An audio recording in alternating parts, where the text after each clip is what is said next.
Hey y'all, how you doing? I hope you're doing well today on this beautiful Sunday.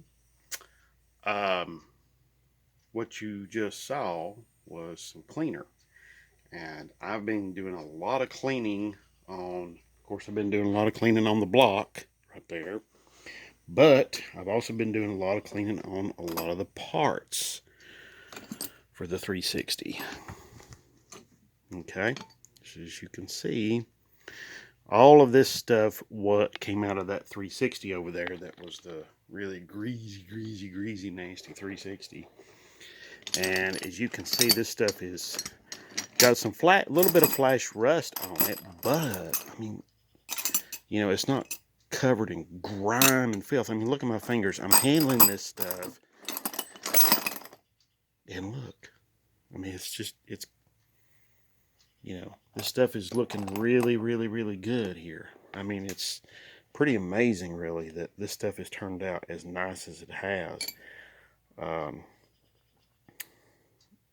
Now, what did I use to clean this with? Because as you've probably guessed by now, if you've watched enough of my videos, I don't like to spend a lot of money on stuff because I like to, I mean, typically I don't have a lot of money to spend on, you know, anything. So if I can do anything, if I can do stuff and I can do it less, for less money than what people typically do, that's when I'm going to do it. That's how I'm going to do things. So this stuff here, this cleaner stuff, let me set y'all up here and you can see what I'm doing. This stuff here is the clean solution that I use. It's very inexpensive and it's very simple to use. It is basically,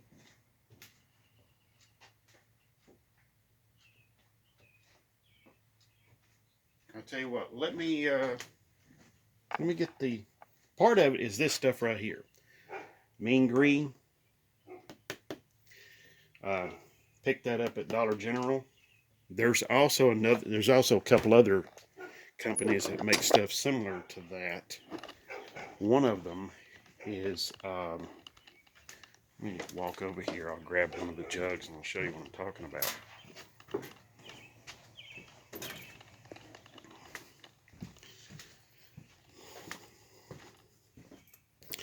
Yeah.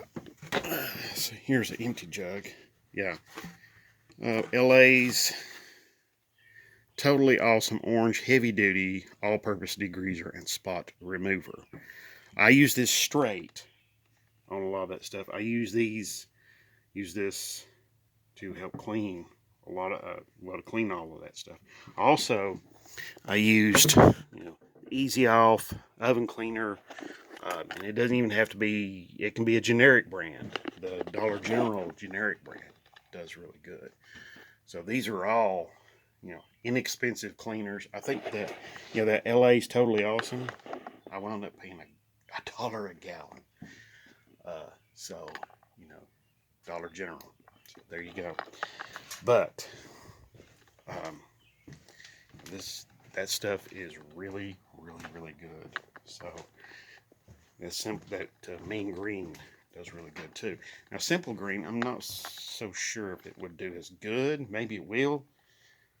Um, there's also Greased Lightning, but it's a little harder to come by and it's a little bit more expensive. But it does a good job too.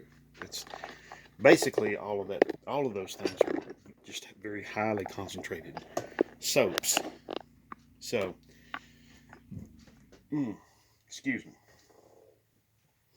I'll tell you what. I'm going to get my gloves on because um, when I handle this stuff without gloves, my fingers, the skin on my fingers gets really, uh, it really is, it's pretty harsh on your skin. So, just a word of caution. Um, let me give you an example of what I started with, okay? All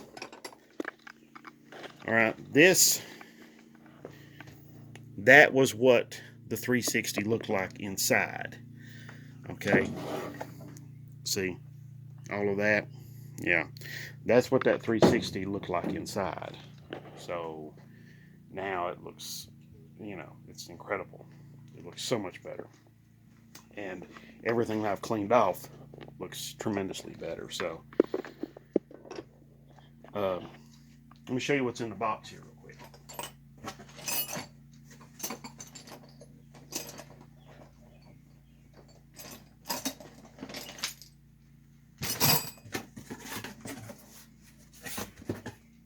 Okay.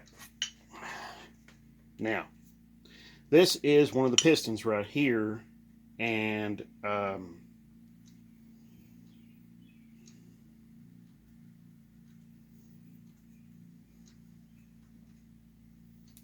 yeah, this is number 8.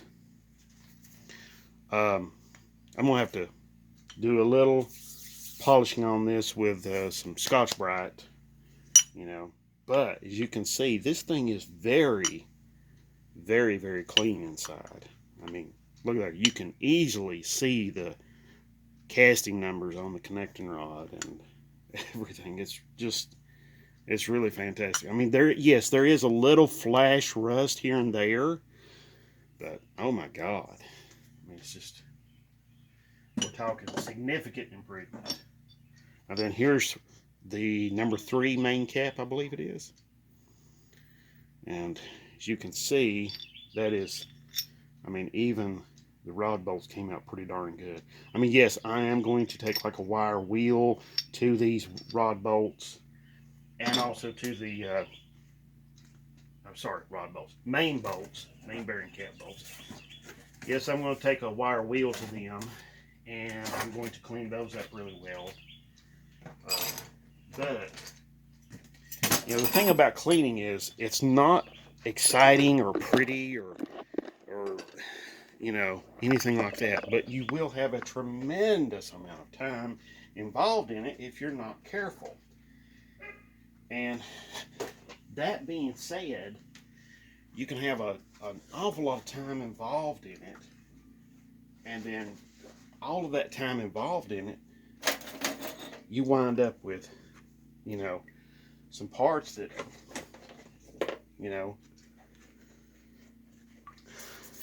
are clean and everything, but you've spent a lot of time doing it. Now, what I love about this stuff, I put this stuff in there last night, or I'm sorry, not last night, but late yesterday evening, and now this stuff is looking fantastic. So let me show you here. Just a little.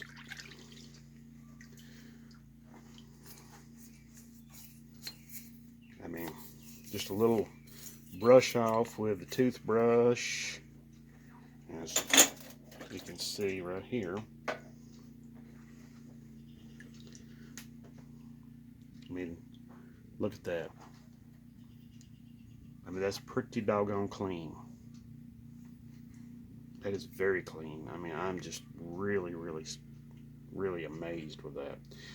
Now, of course, just so you know, there is, if you look right in here, well, so there's some of these that actually have the, so one of these I had last night. Yeah, okay. There is a right and a left side to these. Okay, see, there's a number right there, and then there's a R in there. So one of the things you need to be tremendously aware of. Now, if you look at here, this one says LT in there. So this is the left side. One of the things you need to be tremendously aware of, there is a right, just like I'm illustrating here, there is a right and a left side to these. And if you're not careful, you get them mixed up. And if you get them mixed up, you'll know it, because they won't fit. The push rods won't fit in the sockets like they're supposed to. And yeah, the push rods will not fit into that little socket right there like they're supposed to. Okay? and then you'll have, and then this tip won't be hitting the valve uh, like it's supposed to. So, but also too, when you're cleaning these, make sure to clean that hole out right there. Now you can, there's a little hole right there where the oil comes through, um, and well, actually, oil goes through that. I'm sorry. Oil goes through that and goes to the cup there to lubricate that cup in the push rod. Mopar small block V8s do not oil through the push rods. As a matter of fact, neither does the big blocks. So they all oil through the rocker shaft. So, and my rocker shafts are in here. So, oh shoot, yeah, that was the left side. Got to keep those straight, man.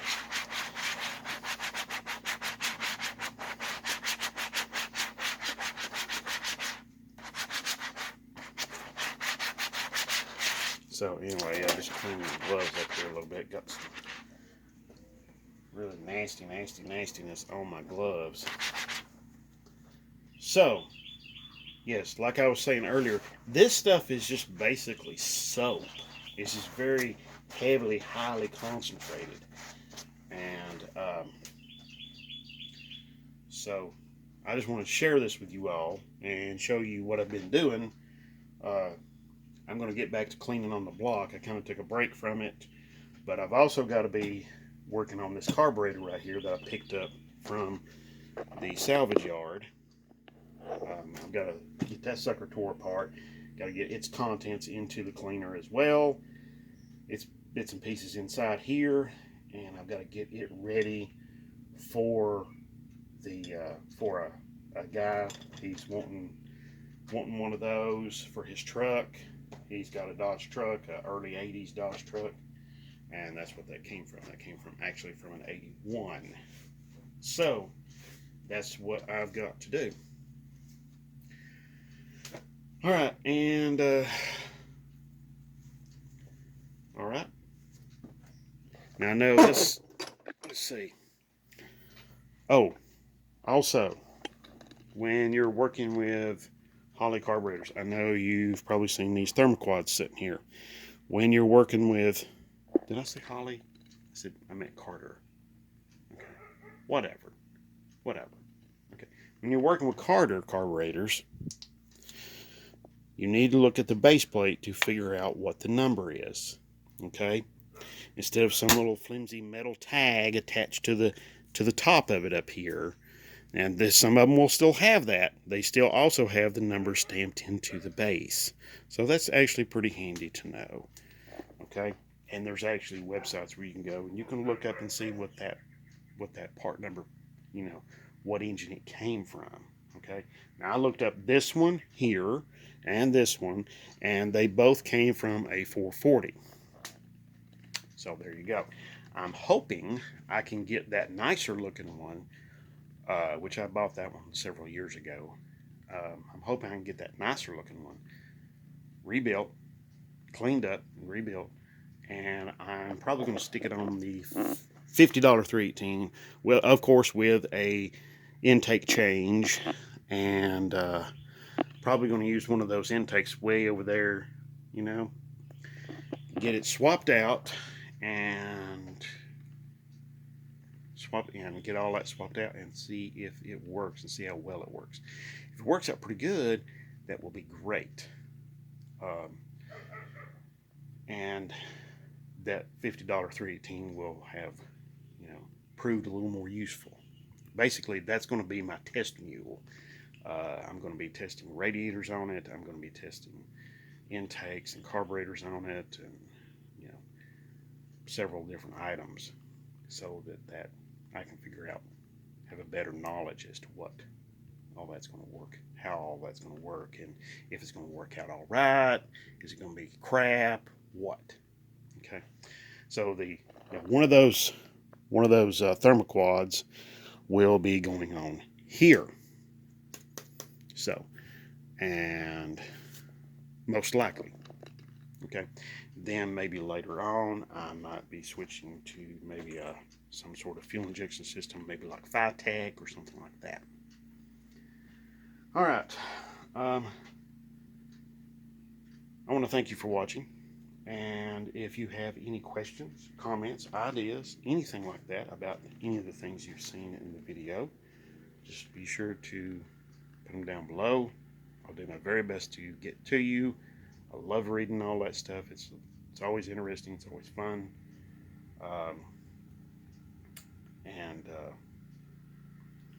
So thank you very much for watching, and God bless.